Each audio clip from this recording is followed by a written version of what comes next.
muñequita que me la autorregalé yo hace 3 años o así. Y me la autorregalé porque de pequeña no tenía, yo apenas tuve juguetes. Y esta muñeca me la regaló mi hermana, ¿vale? Pero bueno, al final, pues con los años, la muñeca se perdió. Y en ese intento de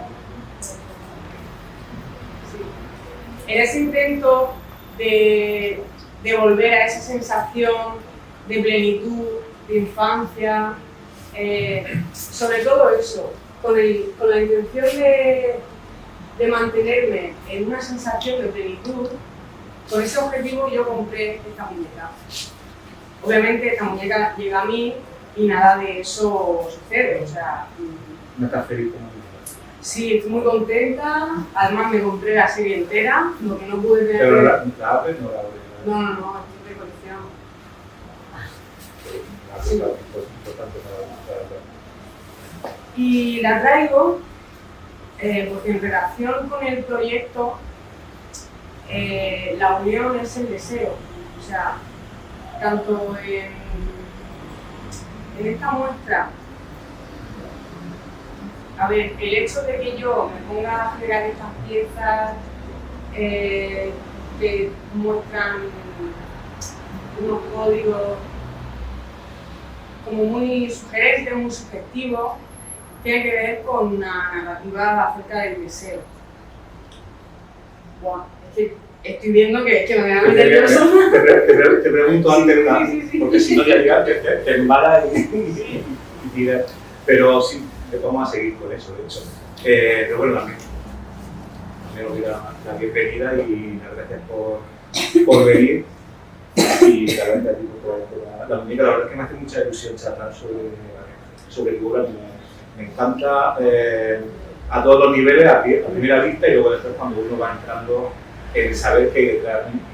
Y eso quería comenzar preguntándote, y tira ya tú para adelante, pero volvemos otra vez. No, que va. Porque esto se llama algo así como sentidos detrás de la obra detrás de Blume. Sentidos detrás de Blume. Lo primero que iba a preguntar, o quería por lo menos comentar un poco, era eso, que entendemos que es el sentido que hay detrás de las cosas y que si se puede ver, bueno, es una cosa que sobre todo en el arte contemporáneo pasa mucho en los alumnos cuando las primeras veces que tienen la confrontación con el arte contemporáneo, pues siempre preguntan si es necesario saber qué hay detrás de la obra para experimentarla, para que la obra te toque, para que la obra te diga algo. Entonces, tu obra tiene como un sentido inmediato de estética que incluso sin saber exactamente de qué va, no puede ocultar la forma, la atracción estética, la instalación. Hay como un sentido de lo estético en cuanto a los colores, forma, brillo, de forma. Pero claro, eso que has empezado a decir es como la clave de lectura de la obra. Entonces, lo que quería preguntarte, y es casi extensiva a todo el arte contemporáneo, en concreto en tu obra, si un espectador, cualquiera de los que estamos aquí, para experimentar, o que tú piensas que si cualquiera de los que estamos aquí para experimentar y tener una relación estética y artística con tu obra, tiene que entender el sentido. Es decir, tiene que saber que va acerca del deseo, que va pues todo lo que hay detrás, ¿no? Los sentidos detrás, ¿no? O piensas que también hay alguna manera como intuitiva de verla sin explicarlo. Es al final un poco el debate sobre el arte contemporáneo, si hay que explicarlo o no hace falta explicarlo. En tu caso, ¿tú piensas que necesitamos saber de qué va la obra para entenderla mejor, o que hay un sentido estético primero y que cada uno se la puede llevar a su terreno? O es que a lo mejor es demasiado ingenuo que la obra va dentro, cuando en realidad va de una cosa concreta, ¿no? Que has empezado a hablar la cuestión del deseo. A ver, creo que tanto la lectura estética, sin conocer el sentido que hay, las capas más profundas, creo que eso está ahí. Porque el sentido que puede tener ese color, esa textura, esa forma. El sentido en sí es estético. O sea, los significados que pueden haber en mi obra tienen que ver con los afectos. Entonces, se puede racionalizar, se puede pensar, pero aunque no se piense, es algo que sucede. ¿Entiendes? Como algo como una reacción inmediata y afectiva, que por supuesto eso no se puede analizarla, pero a lo mejor incluso mata a la obra si la traduce demasiado, ¿no? Si quieres saber exactamente qué es lo que dice, porque a lo mejor como que mata el sentido de lo inmediato de la relación que tenemos con el objeto, ¿no? Sí, a ver, yo sinceramente, si me voy a un fin último, tampoco sé muy bien qué dice. O sea, yo hago un estudio acerca de unos códigos que se viralizan, de un determinado uso de ciertos colores, texturas, movimientos, que los movimientos aquí no podrían estar presentes porque son texturas inmóviles, pero hago toda esa investigación. También me encuentro que a nivel social, o sea, que hay una gran relación de que el cuerpo nos pida eventos, formas, cuestiones que sean, que vayan directamente al clima, que vayan directamente a los afectos. Eso tiene que ver con un momento social donde pues, se vive mucho el vacío, el individuo solo, y ahí me encuentro también con los fármacos pornográficos. O sea, es algo que está completamente unido. Y al final lo que yo hago en la obra es coger esos elementos que hablan de lo mismo, unirlos, y sí que puede ser que, por ejemplo, las lamparitas me lo llevo más hacia lo íntimo, por cuestiones que van con vivencias personales, pero yo me pongo a pensar y en fin último tampoco sé decirte. Por eso lo hace. Si lo supiera, sí, claro. No lo hacía. Si no supiera por qué hace las cosas, a lo mejor tendría que hacerlas, ¿no? Yo creo que también por eso hacemos arte, o escribimos, o pintamos, o componemos, porque buscamos un sentido haciendo las cosas que no es traducible a decir, bueno, hago esto exactamente por esto. Que quizás no tuve el proceso de hacer y el pensar artísticamente o estéticamente tiene que ver con algo que está más allá del lenguaje racional. Claro, no se puede explicar todos los sentidos, decir, bueno, podemos decir que hay cosas que están tocando tu obra, como has comentado, ¿no? Que se relaciona con la cultura en la que vivimos. Eso sí que está clarísimo, que la obra está como hablando, comentando, reaccionando y actuando en la cultura esta de la saturación, de estímulos constantemente que generan al mismo tiempo un vacío. Es como las dos tensiones que están ahí. Además, yo como lo veo en las cosas que he visto tuyas, en la posición de la Nuri, lo que he dicho por internet, como esa tensión como constante entre lleno y vacío, ¿no? Entre la saturación que nos produce las imágenes, la aceleración del tiempo y la necesidad que tenemos de ralentizarlo, porque nos encontramos vacíos como para encontrarnos, ¿no? Entonces esa idea de como dos mundos que se están dando contazos constantemente, lo veo en tu obra hasta el punto de que veo que son casi muchas veces el resultado de cosas arrugadas, con cierta hasta iba a decir, no, violencia, pero sí, hay algo de arrugar y trabajar el material que está. He leído en algún sitio que habla de los slimes, de las cosas que tenemos los vídeos, de estos relajantes, de la serie. Yo lo relaciono directamente con la violencia. O sea, el poder dominar la materia en sí, para mí, tiene que ver con la violencia, con el poder. Yo veía eso y era como esa parte de verdad, pero al mismo tiempo veía muchas culturas y como si eso acabase en su opuesto, retorciéndose y convirtiéndose en algo violento, como eso que has dicho, la farmacopornografía de la que habla Paul Preciado, la idea de revolver eso y convertir al final en pues, algo que supuestamente nos cura en un ejercicio de dominación, un poco la biopolítica, ¿no? Y lo que cura es escandaloso, sobre todo la religión de Al-Mahdi, me parecía que era la biopolítica como muy presente, ¿no? El sistema de dominación del cuerpo por dentro, o sea, por fuera y sobre todo por dentro, la cuestión de medicamentos, de cómo se la droga en el interior, y eso me hace pensar también en esa dualidad de dentro y fuera, como constantemente, que me interesaba muchísimo. No sé si me estoy yendo. No te estás yendo. Es que sobre eso, ahí hay una cosa que a mí personalmente me incomoda mucho y me interesa que incomode, y es el hecho de tomar responsabilidad. Porque venimos de un discurso muy... es que el capitalismo es malo porque... no, es que nosotros somos agentes que reproducen... o sea, el sistema capitalista no es algo que sea inventa ajeno al sujeto. Es como una extensión del cuerpo humano. Somos como agentes del sistema constantemente.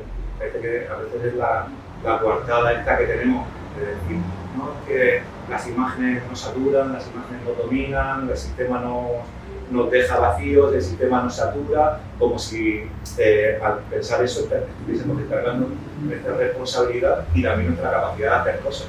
Porque si es el sistema el que nos domina, el que nos hace gilipollas, que nos atonta la tele, nos atonta las imágenes, está como todo basado en la supuesta victimización del espectador y del sujeto, en última instancia lo que hace es que nos quitan poder para cambiar las cosas y para transformar las cosas. Entonces, como dice, tenemos una responsabilidad y que cuando nos vemos solo como víctimas, a lo mejor esa responsabilidad no la ejercemos porque no podemos hacer nada. Sí, yo creo que va a haber un cambio. Esas son también víctimas del sistema de iluminación. Sí, creo que estamos viviendo un momento donde va a haber un cambio porque hemos pasado por una victimización del sujeto, la revictimización,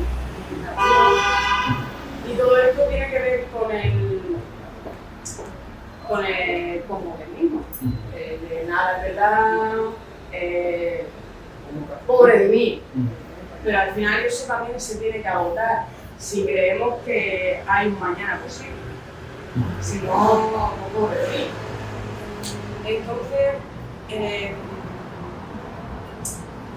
me voy dando cuenta de que me voy, no sé si has escuchado hablar de lo que es la metamodernidad, pues como que me voy sintiendo que me voy acercando un poco a eso, que al final la metamodernidad sería el paso siguiente al posmodernismo, de haber pasado de decir nada es verdad a asumir que quizás hay ciertas cosas que verdaderamente, ¿no? Con las que podemos ir construyendo humilde, no sé muy bien cómo... Sí, no, al final pues, micropolíticas y cosas pequeñas que son, que muchas veces creo que vinculadas con los afectos. Al final también sabemos que se construyen, por supuesto, todos los afectos están construidos socioculturalmente, pero hay cosas que están más allá del lenguaje. Eso incluso hasta en la historia del arte, en las humanidades, hay un cambio de paradigma del posmodernismo, esa idea de la creencia de que todo es construcción cultural, que todo es lenguaje, y que es lo que se llamó el giro lingüístico y el postestructuralismo, ¿no? Que era todo se puede descodificar en lenguaje, toda la teoría de Baudrillard, de Barthes, de Derrida, y hoy hay como un giro algunos llaman el giro de la presencia en humanidades, para decir que, vale, todo es significado, todos son significados culturalmente construidos, pero hay ciertas cosas que están más allá del significado, que tienen presencia, ¿no? Por ejemplo, los historiadores, cuando hablan del giro de la presencia en la historia, dicen, vale, todos son relatos, los contamos según donde estemos, hemos construido una visión de la historia como si fuese una historia, como si fuese una novela, pero hay cosas que han pasado de verdad. Y algunos dicen, lo que te puede enseñar unos zapatos de alguien que ha sido fusilado o una lata de sardinas que alguien tomó en una trinchera, de la cultura material, hay algo de una presencia, hay algo de la guerra y de lo humano en ese objeto que no es reducible al lenguaje. Entonces hay una especie de cosas que son verdad, sin más cojones, cosas que saben que todo es significado, pero hay ciertas presencias reales, ¿no? Eso para muchos historiadores y humanistas es como un giro trascendental, una vuelta atrás, porque es llegar a la idea de que el lenguaje tiene una presencia, que las cosas son reales, pero en la metamodernidad, como decía, hay una creencia en esas cosas, una necesidad de creer estratégicamente en esas esencias, que creo que tu obra también tira un poco hacia esa estrategia de las esencias, de los afectos, de cosas que son necesarias confrontarse con ellas, ¿no? Creo que ocurre cuando, sobre todo en las esculturas, que tienen como mucha presencia. No sé si me entiendes. No te ha ido, por el lado, ¿no? No. A ver, el tema de la esencia, no sé si me estoy entendiendo, porque, o sea, como que entiendo muy bien que aunque sin todo es construcción y tal, pero al final lo que sucede, lo que nos atraviesa, Sí, totalmente. O sea, que yo te pegue una hostia y yo lo llame hostia o lo llame de otra forma, pero... Lo llame avanzamiento paulatino sobre un señor que habla, pero me hace el mismo daño. Te haces el daño y no puedes controlar que lo haga o no lo haga. Y ahora sí, yo sí me estoy yendo. No, pero lo de la esencia... Vale, sigue. Lo de la esencia no lo entiendo bien. No, decía como la estrategia de docente. Hay una especie de necesidad a veces de incluso creer en cosas que no existen, creer que se cree. Esto Gayatri Spivak, que es pues, una velada teórica de postcolonialismo, ella decía, vale, ya, el postestructuralismo nos ha dicho que no existe la esencia de mujer, la esencia de persona como algo esencial, sino que todos nos construimos socioculturalmente. Pero hay momentos en los que creer que la esencia existe puede ser algo estratégico. Y entonces ella habla del esencialismo estratégico, por ejemplo, para defender a las mujeres del tercer mundo, al subalterno. Es decir, necesitamos posicionarnos en la idea de que esta entidad, esta identidad que nos creamos, sabemos que no existe porque no existen las esencias, pero estratégicamente nos sirve defender la idea de mujer del tercer mundo, sin papeles, como la idea de construimos una identidad que sabemos que es mentira, pero necesitamos hacer que es como si fuese verdad.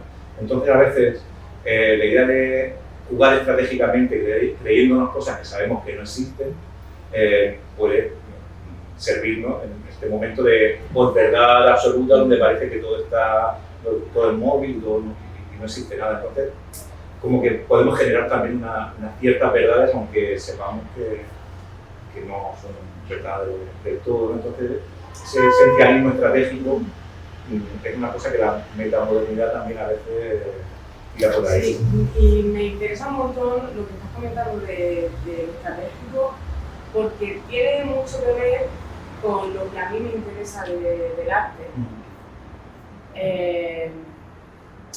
que tiene que ver con un objetivo. Hacia dónde quiero ir. Y todo tiene que ver con un futuro, con... Sí. O sea, que por ejemplo, tu obra desde el principio es un proyecto. Cada obra es como el sentido que hay detrás es como un camino, ¿no?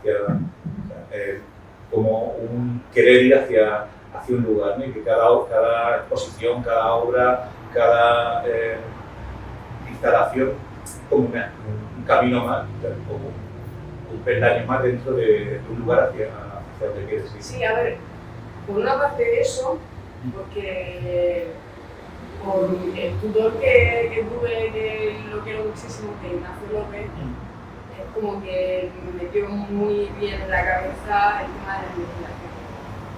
Entonces, una vez yo tenía esa programación, no sé, al trabajar sin una investigación previa. Pero al mismo tiempo es muy inmediato lo que haces. Sí, claro, pero porque, bueno, inmediato. No, inmediato, que tiene mucho que ver con tu experiencia, que no puedes racionalizarlo claro. del todo, ¿no? Y que al final eso es difícil. Hablar mucho de ti y de tu experiencia, que eso sea en la materia prima y que lo racionalices en un proyecto formado, que no sea todo totalmente científico, sino que haya algo formado y racionalizado y concebido. Por eso se me hace muy difícil hacer y por eso hago muy poco. Y por eso también lo paso muy mal haciendo. Sí, lo paso muy mal. O sea, que el arte no es una cosa de liberación catártica o... Sí, hay momentos buenos, Por divertido. ejemplo, aquí tuve un momento bueno, pero en mi mente estoy siempre intentando resolver problemas.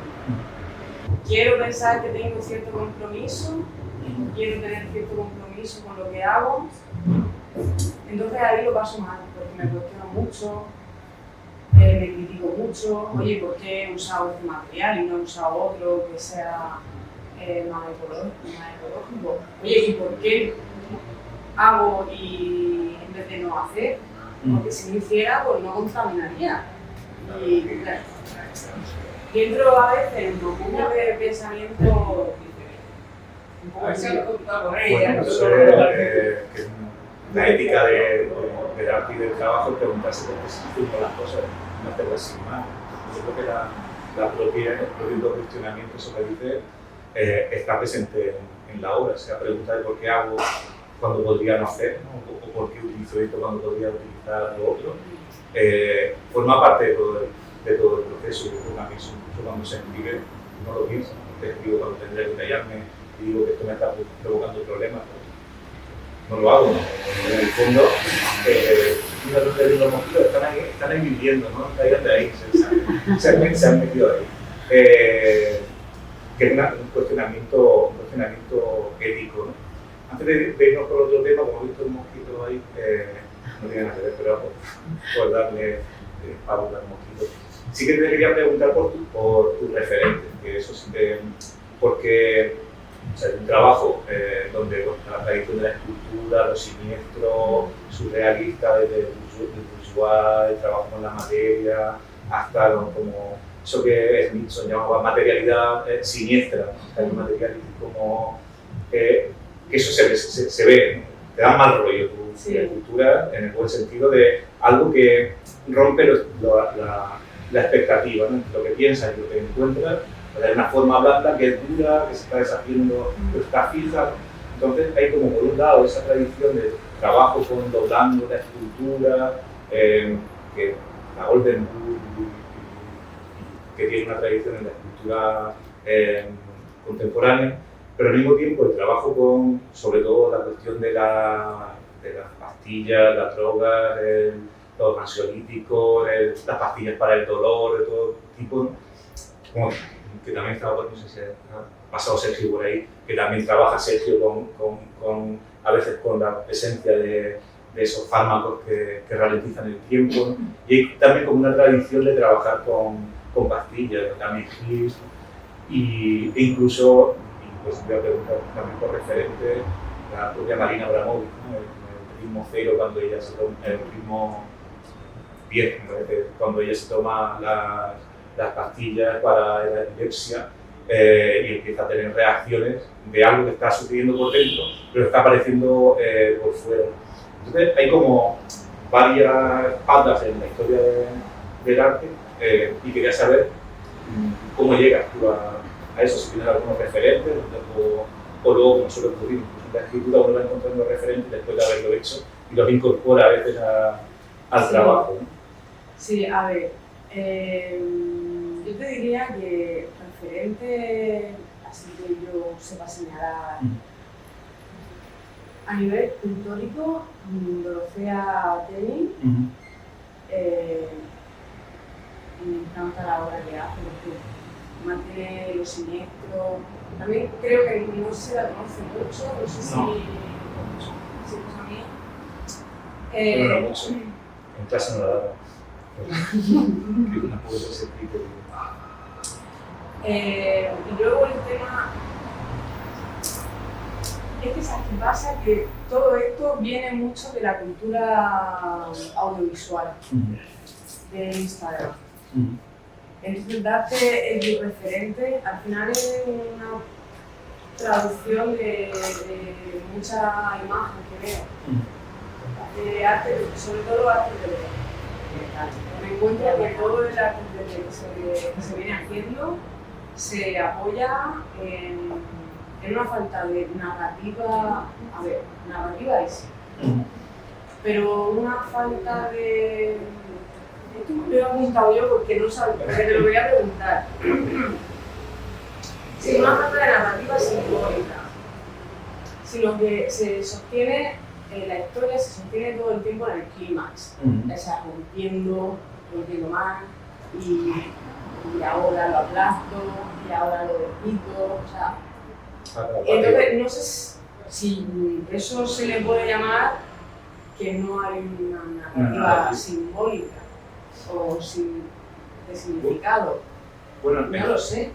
Sí, tiene que ver con la gran parte de la imagen contemporánea que tiende a ser reducida, desde los stories de Instagram, el GIF, el paradigma de la imagen contemporánea sin narrativa, que es simplemente un gesto, algo que pasa, que luego después le da sentido poniéndolo, o el meme le da sentido poniéndolo en otro contexto.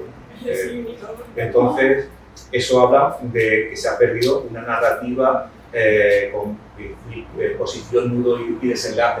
Tú no sabes qué hay antes y qué hay después del GIF. O sea, que es un GIF como muy evidente de una película o de unos dibujos que conoces. Y lo mismo ocurre con los bailecitos de TikTok y con las stories de Instagram y con esos vídeos tan breves que no hay tiempo para antes y después, simplemente está el clima, ¿no? El momento de que sucede el evento.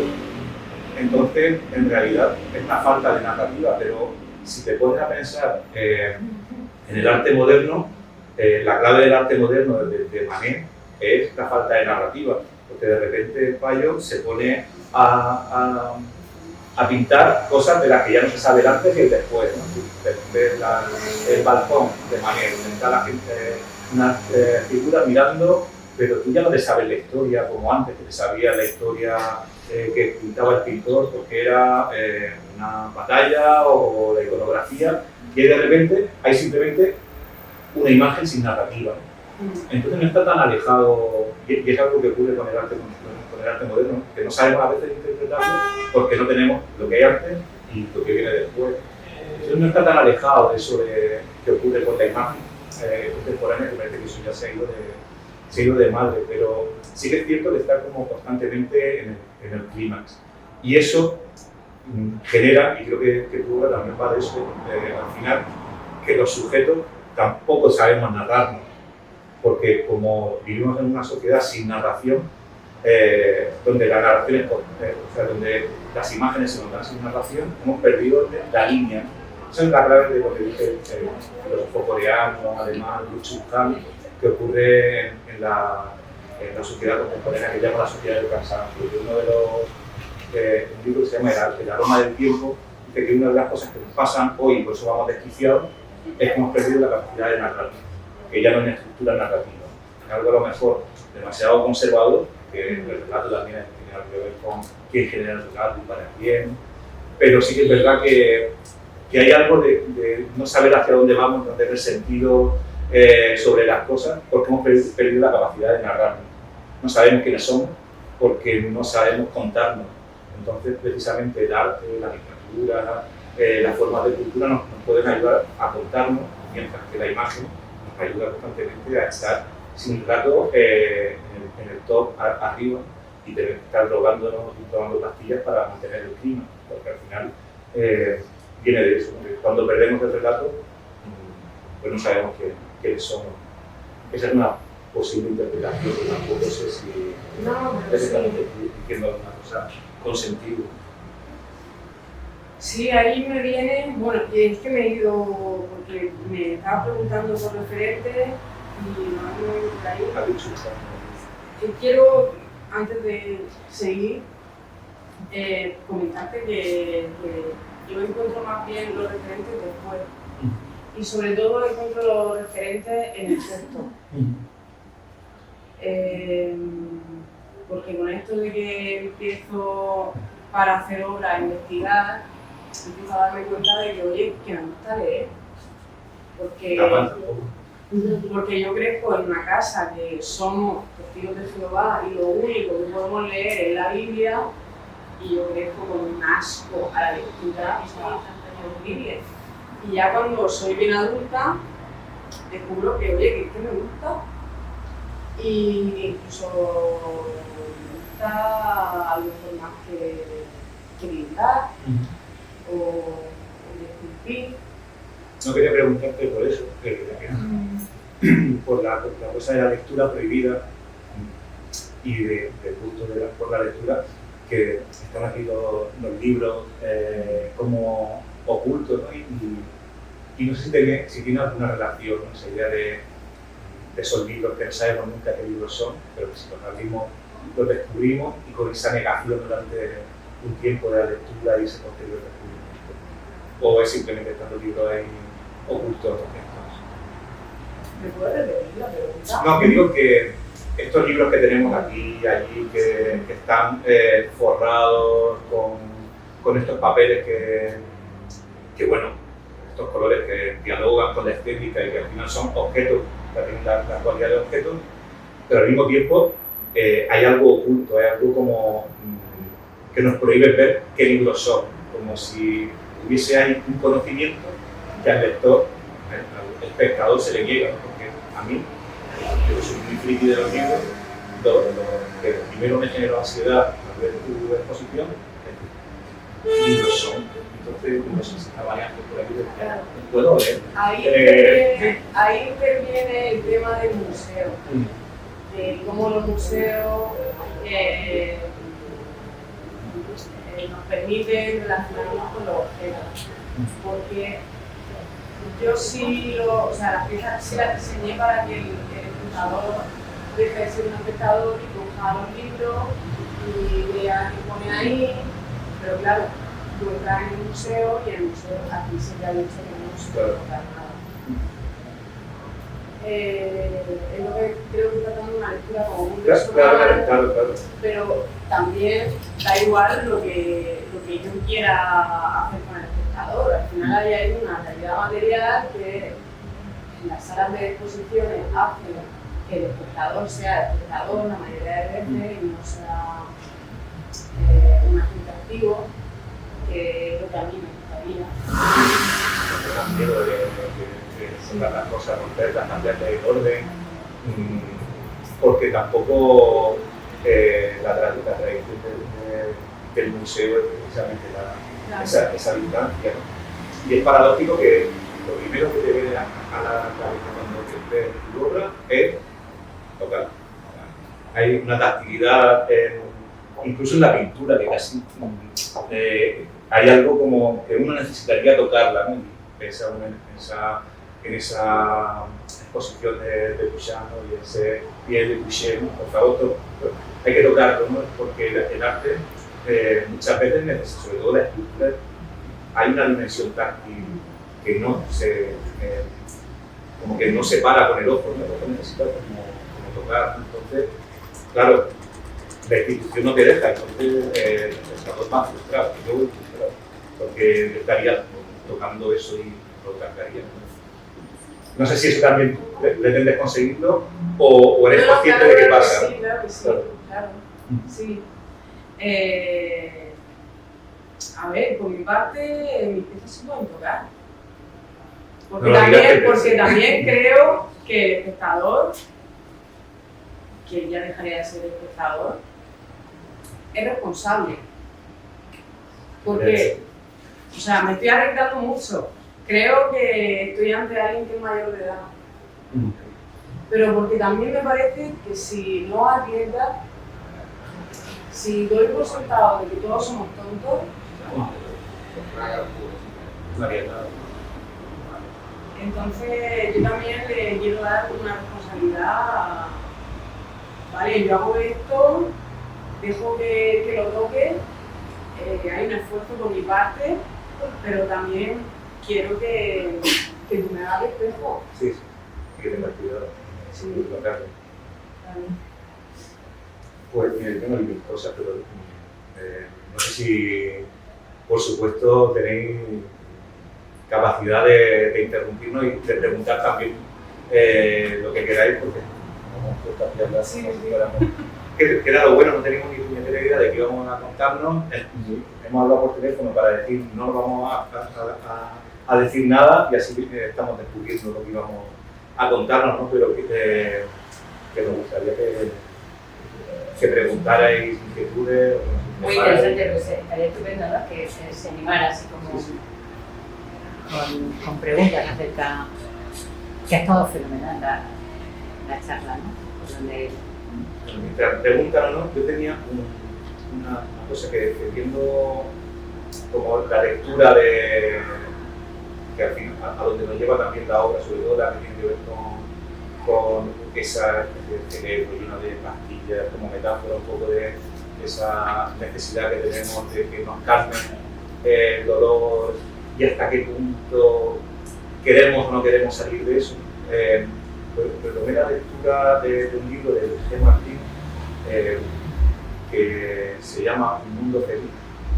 G. Martín es un escritor madrileño, pero también escribe un libro chulísimo que se llama La mujer de sombra. Pero tiene un ensayo que se llama Un mundo feliz, donde habla de, o le da la vuelta un poco a la paradoja esta que está en el discurso muchas veces de la resistencia de vale, este mundo de las drogas, de los analgésicos, de aquello que nos hace feliz, es irreal. Tenemos que volver al dolor de lo real. Él habla un poco de Matrix, de la pastilla roja o la pastilla azul que Morfeo le ofrece a Neo para salir de Matrix y comprobar que el mundo es una mierda, la realidad es una mierda, o seguir en Matrix, en ese mundo feliz, pero que es irreal. Por lo general lo que decimos, queremos la pastilla roja porque que suframos, pero que sepamos que eso es real. Que tomamos ratas, pero que sepamos que son ratas reales en lugar de cosas que no existen. Y Luis G. Martín propone una cosa que yo no sé si llego a estar de acuerdo o no, porque no tengo muy claro, quería preguntarte a ver qué pensaba, y él dice que no, la pastilla azul, siempre, que prefiere vivir en un mundo de mentira bien que en un mundo real mal, que si tenemos farmacopornografía que nos hace feliz, benzodiazepinas que nos ponen contentos con nosotros mismos, drogas, aunque nos maten, en el fondo, aunque nos mate la realidad, si nos hacen felices, igual que todo tipo, nos hacen feliz comprar, consumir, para adelante. Entonces, como todo lo contrario de lo que habitualmente pensamos. Entonces, él viene a decir eso, que si ese mundo feliz existe, ¿por qué constantemente queremos salir de él para tirarnos al fango? Es un poco bestia la cosa, ¿no? Pero te hace pensar, ¿no? En qué medida está bien que hace pan, si te hace bien. No, es que no eres tú. No te lo sé yo. Ella habla de diablo un poco, tampoco creo que no sea tú cuando tomas Es un yo alterado, pero también esto un poco con manifiesto mosaico. O sea, cuando no, o sea, ¿eres tú menos tú cuando te quitas la gafa? Sí, porque veo menos, pero... Bueno, son estados distintos. Claro. Lo que plantea es que lo veo un poco tramposo, porque no creo que haya solamente, o sea, que sea una dualidad. Entonces, ya partiendo de ahí... No se puede salir de... O sea, siempre vivimos en el mundo feliz porque estamos tuneados y llevamos, en vez de ir descalzos, llevamos con zapatos. Entonces... Espérate, creo que no nos estamos pillando. Sí, no, que constantemente estamos ya en el mundo feliz, no podemos salir. Sí, claro, por una parte eso, y luego por otra parte también digo que tomar la parte de Atocha tiene que ver con una narrativa creada muy de la Biblia, muy del dolor y lo bueno. Entonces, ni una cosa ni otra, no lo sé, tampoco tengo la respuesta. Pero... Directamente cuando vi tu obra, me salen pastillas, hilos de pastillas y me vino Matrix, me vino...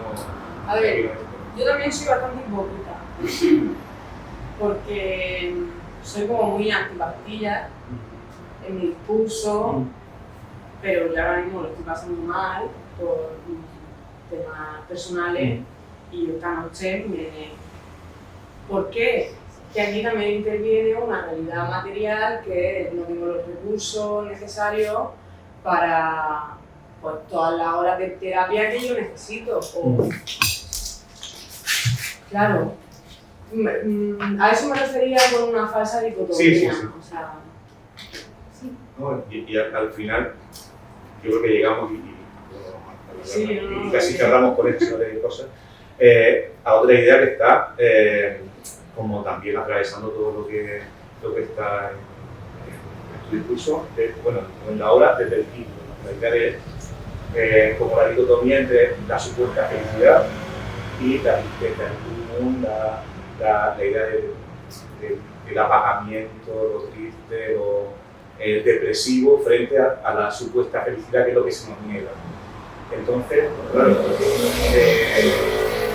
vivimos en una sociedad donde la felicidad está puesta en un lugar imposible de llegar, pero es que ¿dónde encontramos realmente esa felicidad? Al final también es una construcción. Cuando te preguntan si eres feliz, decía Benjamin, pues entendemos la felicidad en el aire que una vez respiramos, en el pasado. Parece que entiendes que has sido feliz cuando estás jodido y ya no lo eres. Pero claro, como un ideal que... como un ideal, y claro, el problema a veces es como pensar que se va a llegar a ese ideal, que nos lo vamos imponiendo, ¿no? Entonces, creo que a mí me hacía pensar tu obra también en esa tensión entre el ideal de la felicidad, que es el mundo de la infancia, que está como muy presente en los colores, en las formas, ¿no? Y como su contrario, la imposibilidad de llegar a eso, ¿no? Creo que tiene una lectura muy psicoanalítica, tu obra muy lacaniana de ese goce prometido que nunca puede ser satisfecho. Y esa infancia perdida a la que nunca se puede regresar, porque si regresamos, lo mismo nos damos cuenta que no. Porque por lo general la infancia es un paraíso que si llegamos a él, descubrimos que no era tal. Por eso cuando llega la infancia, regresamos a la forma de pesadilla. El muñeco ahí dentro está bien, pero suelen volver como Chucky, el muñeco diabólico. Los muñecos que han sido mágicos en la infancia vuelven para atormentarnos, o persuadir en su vida íntima, ¿no? Pero que siempre queremos volver atrás, y a lo mejor si volviésemos atrás a ese paraíso de la infancia, pues no sería tan paraíso, porque hay infancia y hay infancia. Y creo que todas las infancias no son, porque también es una construcción la idea de la felicidad paradisíaca de la infancia, ¿no? Entonces, creo que tu obra está ahí como en la grieta entre eso que se anhela y eso a lo que uno tampoco tiene muy claro si quiere volver, ¿no? Si tampoco No te ha ido. voy a dejar de pagarle a mi psicoanalista. Yo se pagar a ti. Es algo más claro. Más o menos, ¿tú crees? No sé, lo mismo es un poco, pero es que lo veo como todo agitado, con esa idea de...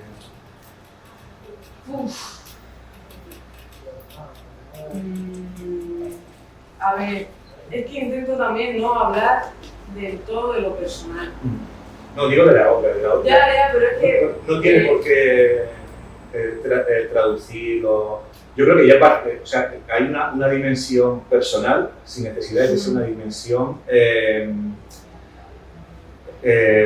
no, voy a decir anecdótica, como de vivencias concretas. Yo creo que la obra traduce una experiencia esencial, sin necesidad de que uno tenga que saber exactamente por qué se ha producido o cuál es ese trauma que puede estar en el origen, ¿no? Eso es lo que ocurre con la obra de Ruth Bourgeois también. Por ejemplo, no hace falta que sepamos la historia de relación con su padre para que la obra nos inquiete y nos genere una desazón, ¿no? Entonces yo creo que directamente la obra lo mueve, no hace falta uno que lo haga explícito. Porque... ¿Y no te parece curioso que eso suceda cuando estoy utilizando unos códigos coloridos? O sea, se supone que los colores pastel y tal lo que despiertan es otra cosa. Claro, pero Esas son esas preguntas que yo no sé responder. Formas arrugadas, vienen en el contexto, vienen como que te generan mal rollo porque hay un contexto que te hace ver que eso está en el lugar equivocado, ¿no? O sea, que eso está ahí de una manera que no es la que habitualmente está, ¿no? Que es lo siniestro para lo familiar extraño. Hay algo familiar en el color de la infancia que nos da felicidad, pero aquí está puesto de modo extraño. Entonces se genera una inquietud, que al final es lo siniestro, ¿no? Aquello que es lo deshogareño, lo desfamiliar, ¿no? Cosas que conocemos y tenemos una idea sobre ellas, pero que se ponen de un modo diferente, y claro, rompen nuestra expectativa. No hay nada que es más compatible y más nos inquiete que aquello que pensamos no sea aquello que vemos. Y esto lo siguiente está por todos los lugares, hasta de modo táctil, de lo que tú piensas, como es la obra y con la materialidad, hasta cuando la tocas y ves que no es así, hasta la propia idea de los colores, las formas y las emociones, ¿no? Lo feliz vuelto del revés. Creo que es un poco la forma de ansiolítico o golosina, que es como estoy, digamos, la felicidad, pero a través de la tristeza más evidente. Entonces, creo que toda la obra está ahí como entre esos dos polos.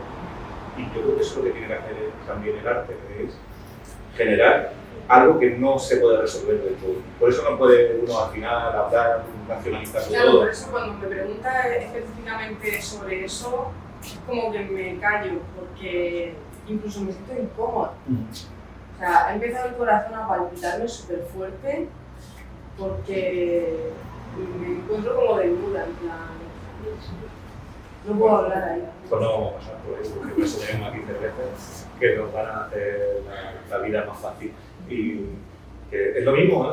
El alcohol acaba también facilitándonos, no sé si habéis visto la película Otra Ronda, que la idea esa de que vivimos con un déficit de alcohol en la sangre y la vida, eso lo dice un filósofo danés, que entonces necesitamos un poco de alcohol para ir bien, porque si no la vida sin eso no se puede aguantar, ¿no? Un poco la idea de la película, pero es que a veces necesitamos cosas para poder aguantar esta vida de mierda. Fármacos, experiencias, enamorarnos, creer en cosas que nos hacen feliz, ¿no? Eso decía Freud en El malestar de la cultura. Cada uno encuentra la manera en la que puede pues, encontrar algo que rompa su malestar. Algunos encuentran la espiritualidad, el ayudar, otros necesitan otra ayuda química, pero en el fondo todo es lo mismo, buscar los modos para hacer este mundo más habitable, claro. Yo creo que eso va a caminar, escribimos, eso se hace hace arte. Y eso está bueno. No lo sé.